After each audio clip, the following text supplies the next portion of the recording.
Okay friends, आपको अगर याद हो तो मैंने सबसे पहले ये कनेक्शन का काम करवाया।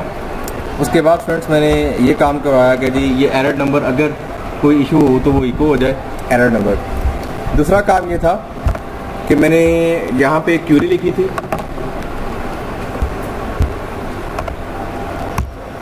ये मैं हाईलाइट कर रहा हूँ जी आप लोगों के लिए, नज़र आ रही है जी। वो सबसे ऊपर select static from shouts order by ID recent, ठीक है जी। उसके बाद फ्रेंड्स SQLi क्यूरी एग्जीक्यूट की और क्यूरी का रिजल्ट किस में आ गया जी, शाउट्स में आ गया। उसके बाद फ्रेंड्स ये टाइटल लिंक हैरफ और ये मैंने एक आईडी बनाई थी जी कंटेनर के नाम से, हेडर, और उसके अंदर ये मतलब जो है ना कुछ चीज़ें थी। यहाँ पे हम लोग कुछ काम कर रहे थे, मैं इसको हाईलाइट कर देता हूँ।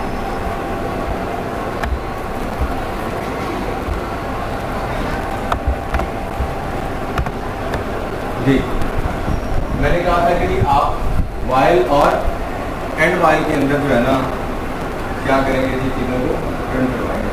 ठीक है, वाइल लूप स्टार्ट होती है जी PHP के अंदर वाइल, और वाइल के अंदर एक कंडीशन लिख दी है।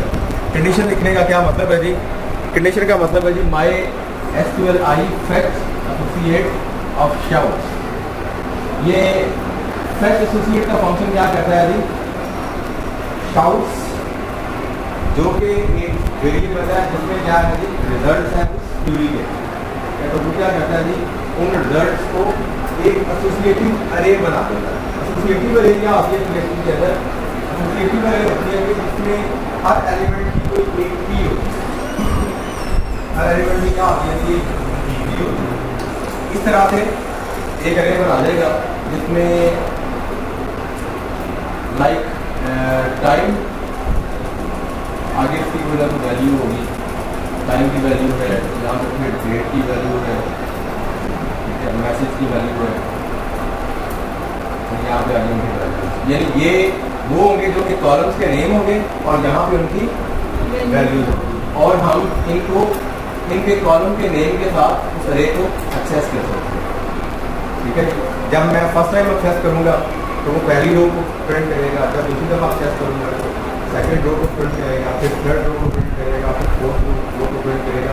कब तक प्रिंट करता रहेगा, जब तक ये अरे खत्म नहीं होगा। क्या हम नीड आते हैं कि सारे के सारे मैसेजेस प्रिंट हो जाए। ठीक है, सो माई SQLi फैक्ट एसोसिएटिव अरे इसको ये कर रहा है जी शाउट्स। ठीक है जी, उसके बाद आपने क्या किया हुआ कि एक अनऑर्डर लिस्ट की लिस्ट एटम बनाई है, और उसके अंदर मैंने क्या किया जी एक स्पैन बना के मैंने लिखा है जी PHP इको रो टाइम। नजर आ रहा है जी, यहाँ PHP स्टार्ट हुई, इको मेन प्रिंट करो हैश रो टाइम। टाइम का मतलब क्या होगा जी कि उन शाउट्स का वो जो पहला कॉलम है टाइम वाला वो प्रिंट करो। अब रोज का यहाँ पे वेरिएबल को यूज किया गया कि ये जो माई SQLi फैक्ट एसोसिएटिव अरे है, ये इसको अरे में कन्वर्ट करने के बाद, एसोसिएटिव अरे में कन्वर्ट करने के बाद किस में सेव करवा रहा है जी, रो में सेव करवा रहा है। ठीक है, तो मैं फिर उसी रो के वेरिएबल्स को टाइम के साथ प्रिंट करता हूँ, तो टाइम की जो वैल्यू होगी पहली रो में वो प्रिंट करेगा। और उसके बाद अगला काम क्या करना है जी, फ्रेंड स्पैन का मतलब होता है जी कोई भी एक एरिया। ठीक है, कोई भी एक एरिया, मतलब मैं चाहता हूँ कि जी ये जो इतना स्पैन है और इस स्पैन एरिया में आपने क्या करना है जी प्रिंट करना है टाइम। ठीक है, मैंने इसको स्पैन में इसलिए कन्वर्ट किया था, जब मैंने स्टाइल बनाया था तो स्टाइल में मैंने जो इसका स्पैन एलिमेंट है उसको कलर कुछ और होगा ताकि टाइम का जो है ना वो कलर कुछ और होगा। ठीक है जी, वो सिर्फ स्टाइल देने के लिए। नेक्स्ट स्टूडेंट मैंने स्ट्रॉन्ग के अंदर मतलब बोल्ड करके लिखा हुआ है जी, यानी स्ट्रॉन्ग और स्लैश स्ट्रॉन्ग के अंदर क्या आएगा जी उस यूजर का नेम, और वो नेम के कॉलम में सेव है, और उसका पहला रो आएगी। और नेक्स्ट क्या होगा, नेक्स्ट होगा जी आपके पास मैसेज। ठीक है जी, दैट्स ऑल। ठीक है जी, ये कॉलन आएंगे, कॉलन के बाद क्या आ जाएगा जी मैसेज प्रिंट हो जाएगा। ठीक है जी, और लिस्ट आइटम ख़त्म हो जाएगी। अब ये कितनी लिस्ट आइटम्स आएंगी, कितनी उसमें रोज होंगी, तो कितनी रोज होंगी जी, 3 होंगी। अभी एडिशन में 3 है, शायद 4 है, जैसे जैसे ठीक है जी। तो PHP and while that is used for ending the PHP secret, याद रहेगा।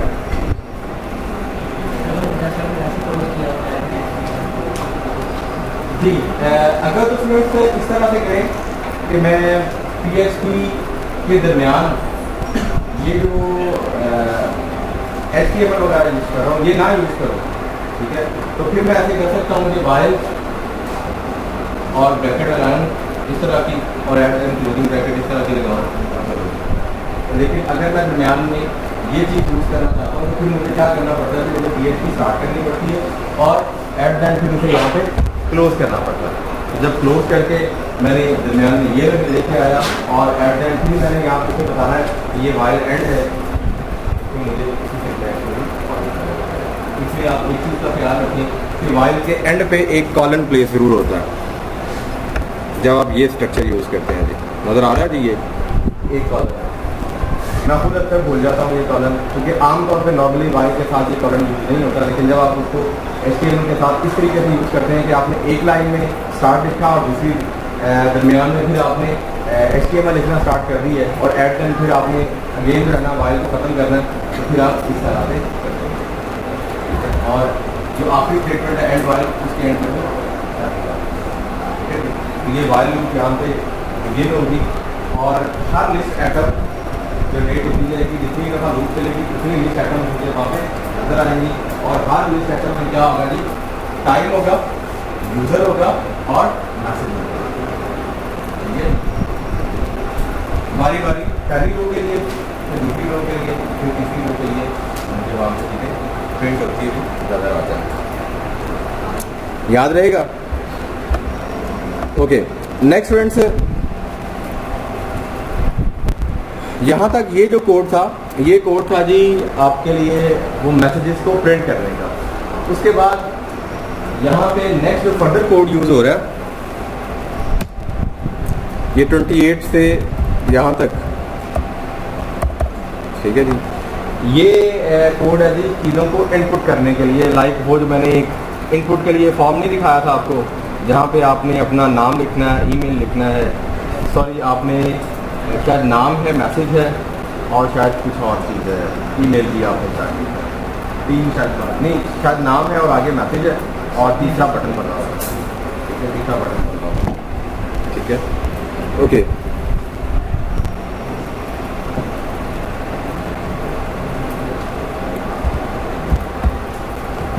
स्टूडेंट्स उसके बाद ये एक और आपको फंक्शन नज़र आ रहा होगा, अगेन अपने डिक्शनरी में एक नया फंक्शन ऐड कर लें, इस सेट।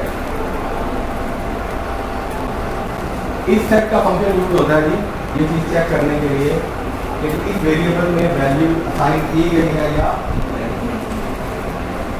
इस सेट का फंक्शन के लिए यूज होता है जी to check whether value assigned or unassigned। तो ये इसलिए लिखा हुआ है कि अगर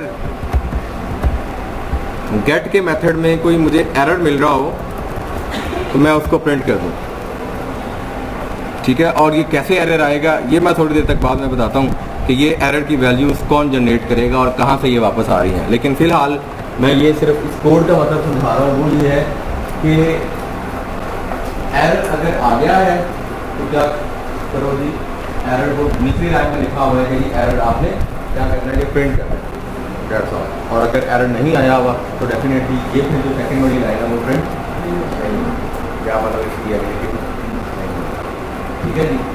और ये गेट और पोस्ट के अरे का भी आपको पता होगा क्या होता है, याद है? बड़ी शुरू में मैंने बताया था जी, फॉर्म को सबमिट करने के 2 मेथड्स होते हैं, एक गेट का और एक पोस्ट होता है। गेट में यूआरएल के साथ आप जो भेजते हैं वो चीज़ें नज़र आती हैं, और पोस्ट पे जो चीज़ें आप भेजते हैं वो यूआरएल के साथ नज़र नहीं आ रही, उतनी ज़्यादा सिक्योर वे है, ठीक है। लेकिन दोनों को एक्सेप्ट करने का तरीका क्या आता है, मैं अंडरस्कोर गेट लिखता हूँ, इससे क्या आता है जी, मुझे गेट के अंदर जो वाली जो चीज़ें हैं वो मुझे नज़र आती है। लाइक गेट के अंदर मैंने एरर का वेरिएबल रखा हुआ था, कोई एलिमेंट था जिसका नाम एरर था, तो मैं उसको इस तरीके से गेट कर सकता हूँ, ठीक है जी। अब अगला काम क्या है, अच्छा अगेन यहाँ पे वो मेथड वही तरीका का यूज़ हुआ है जो कि वाइल में यूज़ हुआ था। इसके बाद मैंने कॉलम प्लेस किए और नीचे यहाँ पे अगेन बता दिया।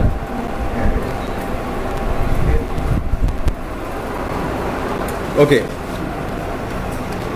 नेक्स्ट फ्रेंड्स, एक फॉर्म बनाया हुआ है और फॉर्म का एक्शन लिखा हुआ है कि process.php।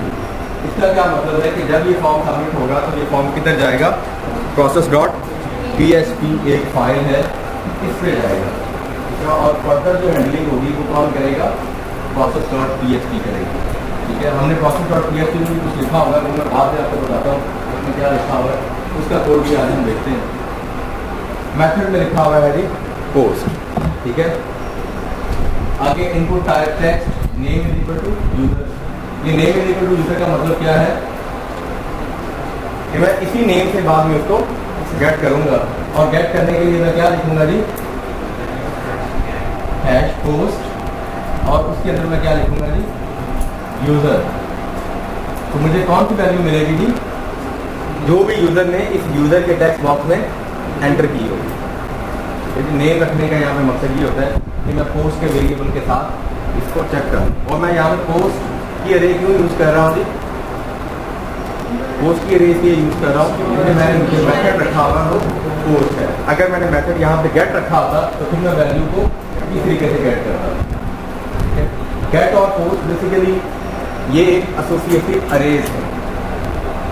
क्या है, एसोसिएटिव अरेज है। आस्ते आस्ते आगे आपको पता चलता जाएगा कि एसोसिएटिव अरेज PHP में किस तरह से यूज़ होती हैं और कैसे कैसे यूज़ होती हैं। लेकिन फिलहाल ये है कि एसोसिएटिव अरेज का मतलब मैंने आपको बता दिया, जिसमें हर वेरिएबल के लिए आगे की वैल्यू होती है और हम इसकी की वैल्यू से उसको एक्सेप्ट करते जाते हैं। जैसे यहाँ पे उसकी की वैल्यू क्या है जी, यूज़र, ठीक है, क्योंकि मैं उसको यूज़र के नाम से एक्सेस कर लूँगा, ठीक है।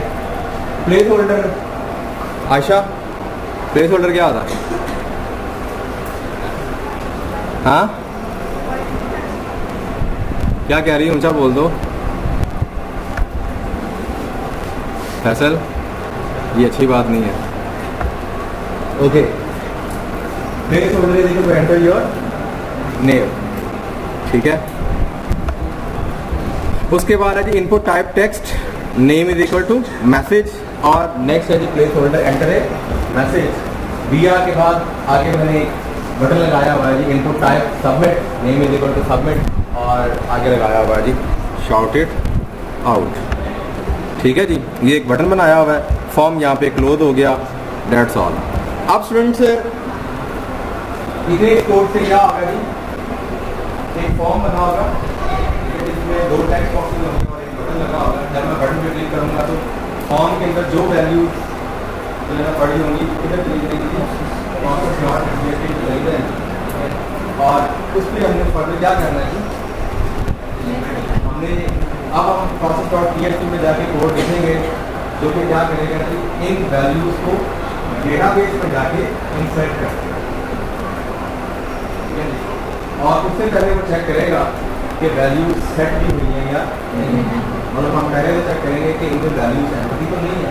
अगर एम्प्टी हुई तो फिर हम एरर जनरेट कराएंगे कि वैल्यूज आपने लाइक नेम या मैसेज आपने लिखा नहीं और लेकिन अगर लिखा हुआ तो फिर हम उसको क्या करेंगे कि डेटाबेस में इंसर्ट करवाएंगे और हम चाहेंगे कि वापस क्या हो, वहीं से आ जाए, ठीक है। और फिर दोबारा से रीलोड हो, रिफ्रेश हो और जो आपने नया डाटा एंटर किया है वो भी शाउट बॉक्स के अंदर दोबारा से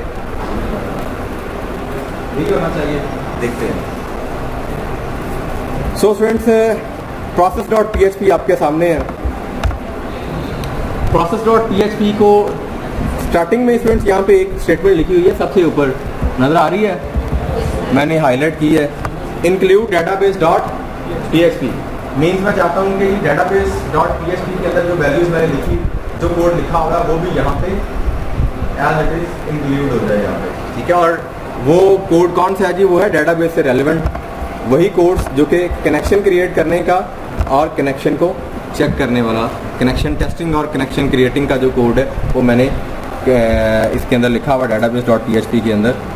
आमतौर पे ये एक अच्छी अप्रोच है कि आपको ऐसा करना चाहिए, क्योंकि जहाँ पे भी आपको डेटाबेस के साथ कनेक्टिविटी की जरूरत पड़ेगी तो आपको इस कोड की जरूरत पड़ेगी। फिर आप क्या करते हैं, आप कहते हैं कि मैं इसको एक ही जगह पे रख देता हूँ, लाइक index.php में मुझे यही कोड की जरूरत पड़ी थी और आप process.php में मुझे इसी कोड की जरूरत पड़ी है। तो मैंने इसको क्या बना दिया कि एक फाइल बना दिया और हर फाइल के टॉप पे उसे इंक्लूड कर दिया। जैसे आप वर्चुअल में हैश इंक्लूड ही या हैश इंक्लूड iostream.h stdio.h के नाम से फाइल आप लोग क्या करते थे, ठीक है। इसी तरह मैंने भी अपनी एक फाइल बनाई और उसको इंक्लूड कर लिया।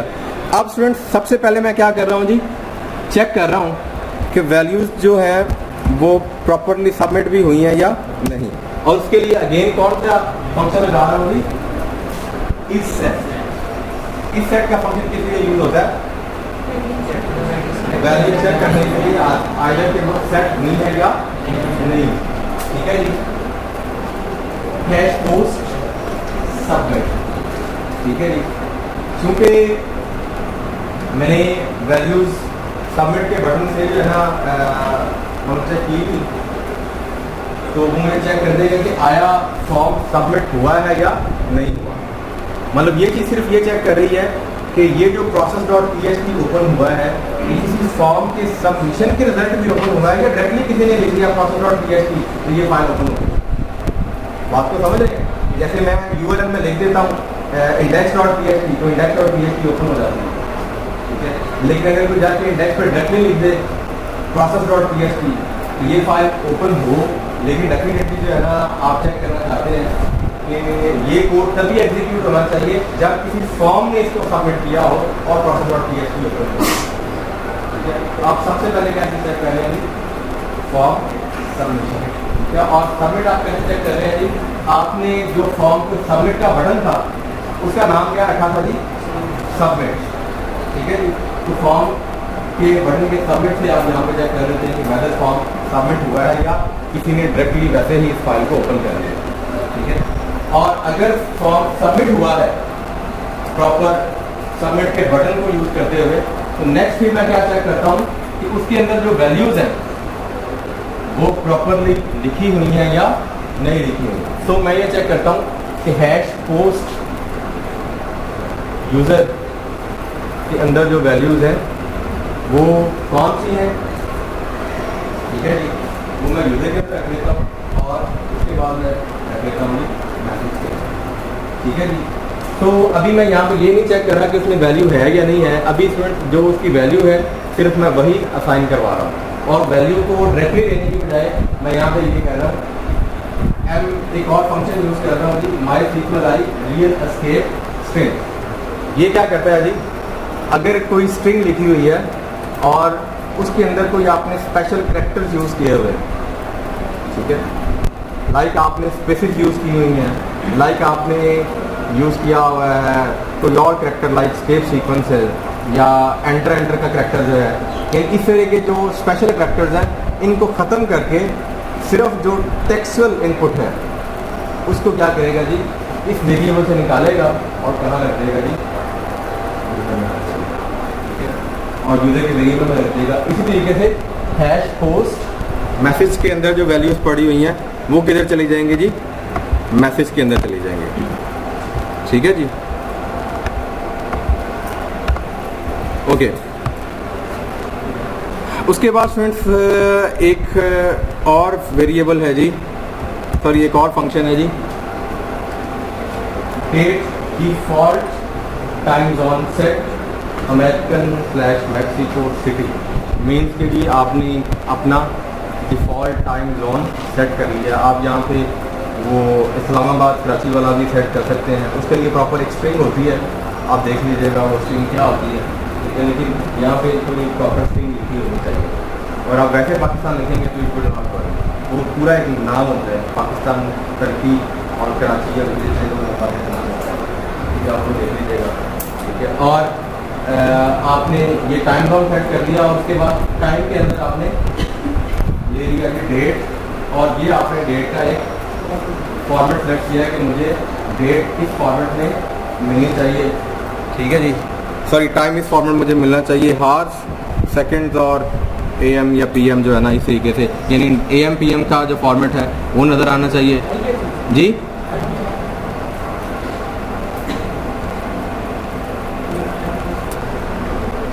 ये आवर्स, ठीक है, मिनट्स और सेकंड्स, ठीक है जी। और आगे जो है ना, आगे इसका टाइम है जी।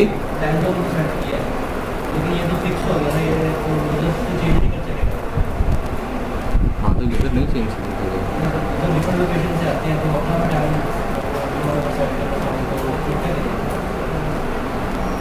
ना सेट करें अपना अपना। वैसे आप इसको नहीं भी रखते, मतलब आप टाइम जोन अपना सेट नहीं भी करते तो कोई फ़र्क नहीं पड़ता, जो आपके सिस्टम का टाइम जोन सिलेक्टेड है वो उसी के मुताबिक जो है ना आपको टाइम दिखा देगा, ठीक है। अभी मैंने ये किया था कि वो इसको कन्वर्ट करके मैक्सिको के टाइम के मुताबिक हमें टाइम जो है ना वो करके देगा, लेकिन अगर आप इसको ख़त्म कर देते हैं तो जो भी आपके सिस्टम की क्लॉक की है तो वो जो है ना आपको दिखा देगा और कोई फ़र्क नहीं पड़ता, ठीक है। इसमें क्या है कि जी, इसमें आपके पास जो है ना वो फॉर्मेट सेलेक्ट करता है, और ये जो टाइम का फंक्शन है, ये टाइम का फंक्शन से करंट टाइम का पता चल जाता है, ठीक है। और वो वैल्यू किधर आ जाती है जी, हैश टाइम के अंदर। सो अब स्टूडेंट मैं यहाँ पे चेक कर रहा हूँ इस सेट यूजर, ठीक है, और फिर मैं चेक कर रहा हूँ जी, और user is equals to empty और मैसेज, ठीक है, सेट हुआ होना चाहिए, ठीक है। मैसेज आप यानी ये चेक कर रहे हैं कि जी मैसेज के अंदर कोई वैल्यू है, और प्लस आप ये चेक कर रहे हैं कि मैसेज एम्पटी स्ट्रिंग ना हो, ठीक है। फिर आप चेक कर रहे हैं कि यूज़र की वैल्यू भी सेट हुई होनी चाहिए और वो एम्पटी स्ट्रिंग के इक्वल ना हो, ठीक है। और अगर वो एम्पटी स्ट्रिंग के इक्वल इनमें से कोई एक कंडीशन में ट्रू हो जाएगी तो क्या करेगा कि वो एरर के अंदर एक वैल्यू प्रिंट करवाएगा, एरर के अंदर ये फिल कर देगा, तो please fill your name and message, ये एरर के अंदर चला जाएगा, ठीक है। और क्या होगा जी, आपका जो हेडर है यानी आपकी जो यूआरएल है वो किसके इक्वल हो जाएगी जी, header location is equal to index.php, और कॉलन प्लेस करके आप यहाँ पे लिख देते हैं error equal to URL encode error, ठीक है। मीन्स के जी वो यूआरएल के अंदर किसको इनकोड कर देगा जी, एरर को, यानी एरर की जो वैल्यू होगी उसको, ठीक है। और वो किधर चली जाएगी जी, गेट के थ्रू वो जो हैश एरर का वेरिएबल था ना, जो हमने पहले चेक किया था फॉर्म के ऊपर, कि अगर हैश एरर सेट हुआ है उसमें कोई वैल्यू है तो उसको प्रिंट करना है। तो जब फर्स्ट टाइम मैं index.php रन करता हूँ तो वो देखता है कि इस एरर की hash get error underscore get error के अंदर जो वैल्यू नहीं पड़ी है, तो वो क्लिक करता है और फॉर्म प्रिंट करता है। लेकिन अगर जब मैं यहाँ से एरर की वैल्यू सेट करके भेजता हूँ, ठीक है, और मैं कहता हूँ कि आपके हेडर की जो लोकेशन है वो ये हो जानी चाहिए, ठीक है, तो वो क्या करता है जी, उस हेडर की लोकेशन उसके मुताबिक चेंज करता है और एरर की वैल्यू जो है ना वो यूआरएल के अंदर इनकोड करता है यूआरएल के साथ, और वही वैल्यू जो है वो आपको नजर आती है आपके फॉर्म से पहले, ठीक है जी। मैं आपको लोकेशन दिखा देता हूँ, एक सेकेंड मैं लोकेशन दिखा देता हूँ जी। ये देखें, ये था आपका फॉर्म, और इस फॉर्म से पहले हम चेक करते हैं कि इस सेट गेट एरर, अगर एरर में कोई वैल्यू है तो क्या करो जी, एरर को प्रिंट करो, ठीक है। जब फर्स्ट टाइम ये index.php रन होगी तो एरर में कोई वैल्यू नहीं होगी, ठीक है, तो वो इस कंडीशन को फॉल्स होगी, एज इट इज रहने देगा और डायरेक्टली फॉर्म को प्रिंट करेगा, ठीक है। लेकिन जब एरर एग्जीक्यूट होगा फॉर्म के अंदर तो process.php क्या करेगी जी, आपके जो है ना उसमें एरर इनपुट करेगी और वही एरर मैसेज क्या होगा जी, आपके के साथ आपको इम्पोर्टेड नजर आएगा, और साथ ही आपकी स्क्रीन पे भी आपके फॉर्म से पहले वहाँ पे आपको नजर आ जाएगा, ठीक है। ओके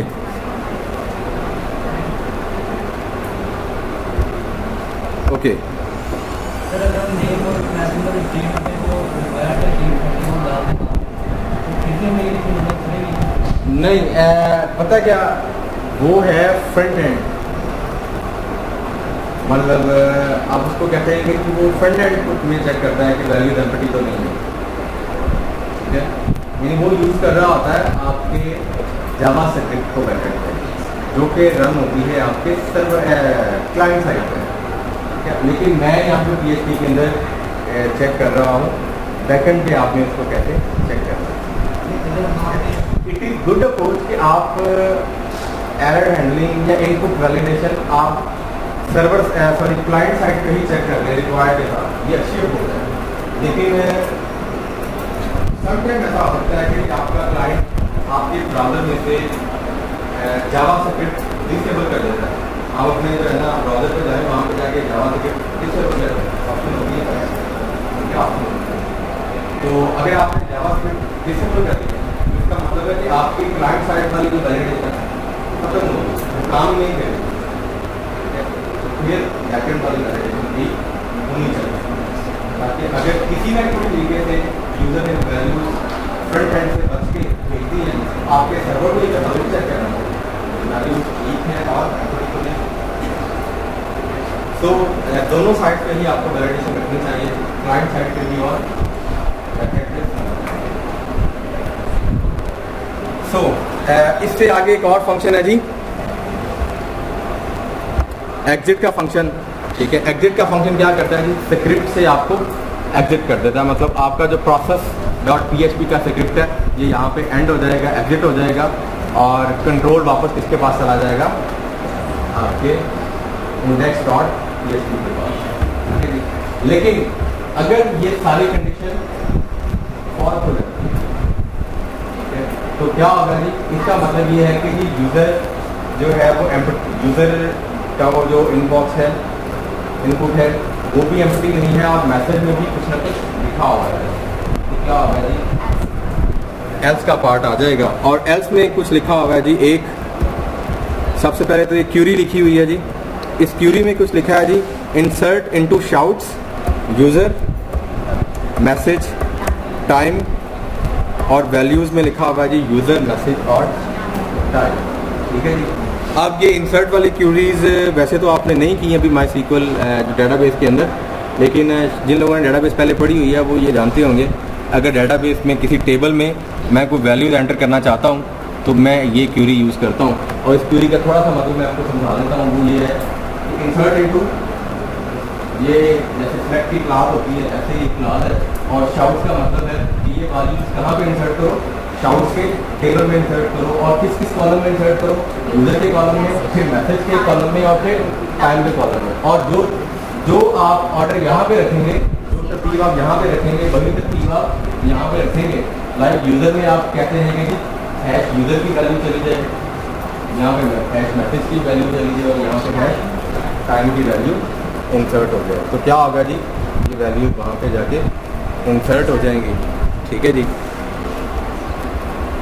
और उसके बाद ये अभी क्यूरी है, और इस क्यूरी को एग्जीक्यूट करने के लिए क्या होगा जी, MySQLi क्यूरी, ठीक है जी। इसमें मैं दो वेरिएबल लेता हूँ, पहला वेरिएबल लेता हूँ कनेक्शन का और दूसरा वेरिएबल लेता हूँ क्यूरी का, ठीक है। और अगर मतलब इसमें कोई एरर आता है, इसमें मैंने चेक किया जाएगा, इफ नॉट का मतलब है कि अगर ये फंक्शन आपको फॉल्स रिटर्न करता है,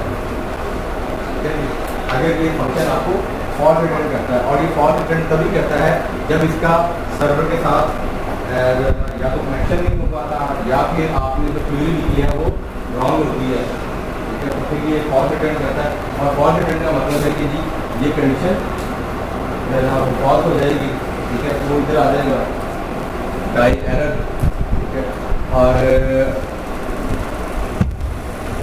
यहाँ पे चेक करेगा जी, डाई का मतलब सिर्फ होता है जी एग्जिट, ठीक है, जो काम आपका एग्जिट करता है वही काम करता है आपका डाई, ठीक है।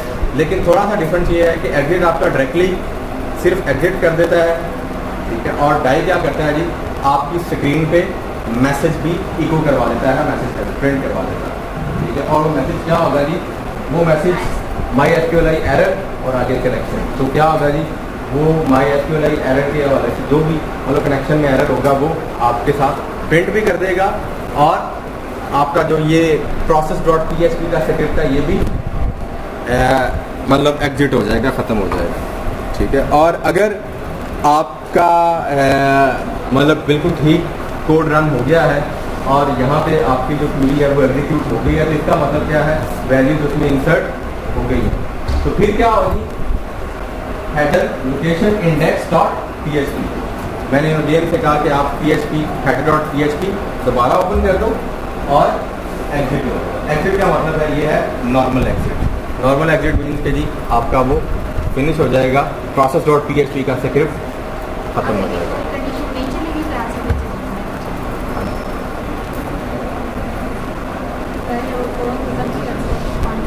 जी पानी बोला मैंने, है प्यास आपको लग गई है।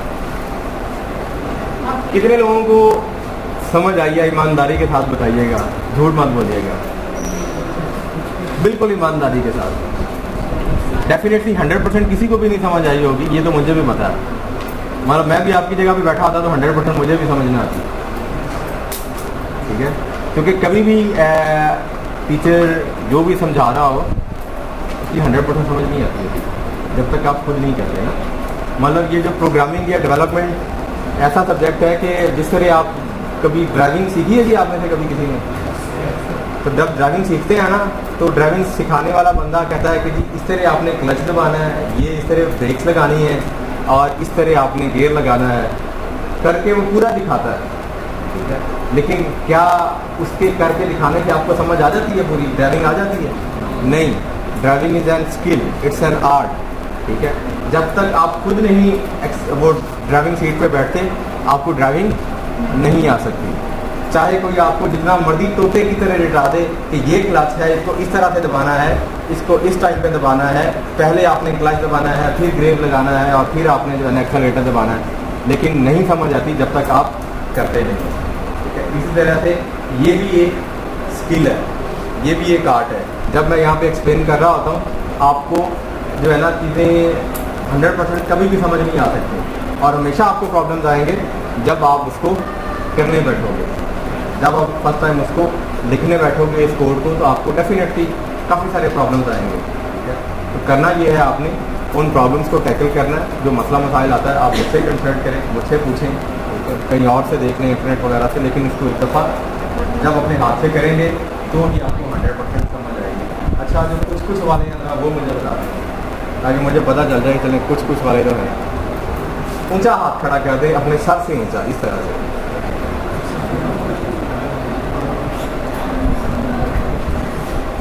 यार ऊंचा खड़ा कर दो ना, काउंट तो कर लो। 1 2 3 4 5 6 7 8 9, सिर्फ 9 और 10 लोग, 10 लोगों को समझ आइए, जबकि 40 लोगों की क्लास है। नहीं, इनको पूछ के मैं इनको डिस्कस नहीं करना चाहता, क्योंकि ऐसा होता है अब PHP के इतने सारे फंक्शन हैं, सारे फंक्शन क्या मुझे मेमोराइज है? नो, इसका मतलब मुझे PHP नहीं आती, ये तो गलत इन्फ्रेंस है। ये मतलब वाली पे तो है कि जो सारी आनी चाहिए, ठीक है, कुछ कुछ आना चाहिए।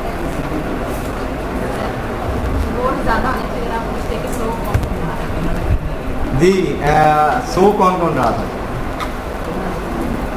नींद किस किस को आई थी? ईमानदारी के साथ बताया भाई, ईमानदारी के साथ। लेकिन अब ये बात गलत है कि आपका हाथ जो है ना समझ आने में भी उठा था और नींद में भी उठ रहा है।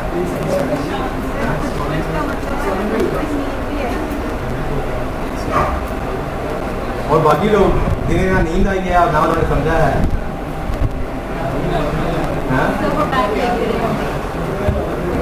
आशा तुमने क्या किया?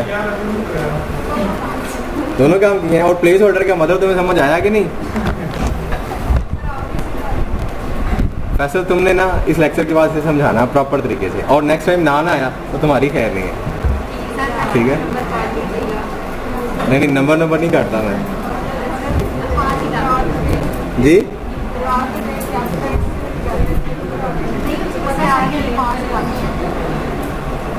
नहीं, ऐसी बंदा धमकियाँ नहीं देनी चाहिए।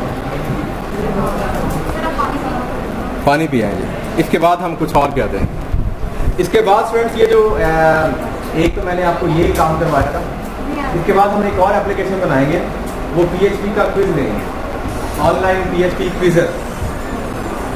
वो एक ऐप बनाएंगे छोटी सी, जिसमें आपको पता चलेगा कि किस तरह से यूज़र 4 वैल्यूज़ में से कोई एक चीज़ सेलेक्ट करेगा और आप उसे बताएंगे कि आपका आंसर ठीक है या गलत है। उसके बाद नेक्स्ट क्वेश्चन, फिर नेक्स्ट क्वेश्चन और फिर नेक्स्ट क्वेश्चन।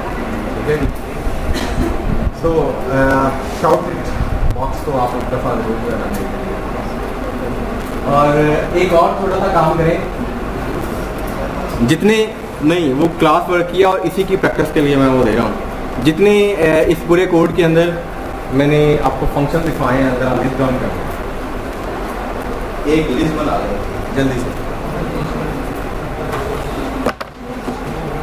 काफ़ी सारे फंक्शन हैं। PHP की जो रियल स्पिरिट है ना, उसके बिल्ट-इन फंक्शन नहीं।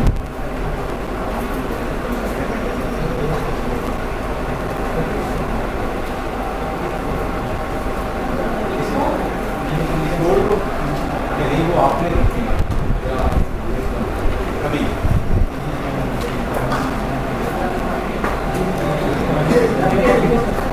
जी ये काम अभी आपने करना है। वो जैसे कच्ची पक्की जमात में नहीं होता था, मतलब कुछ पढ़ा दिया करते थे तो फिर काम लिखवाते थे।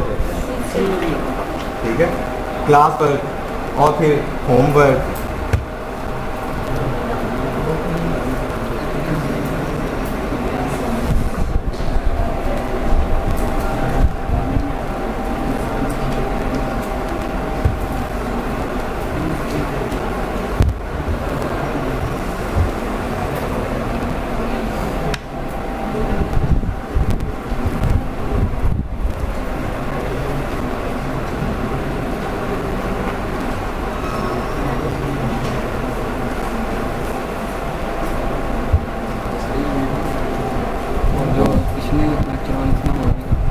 क्या बात है यार, वीडियो तो मैंने बंद ही नहीं की।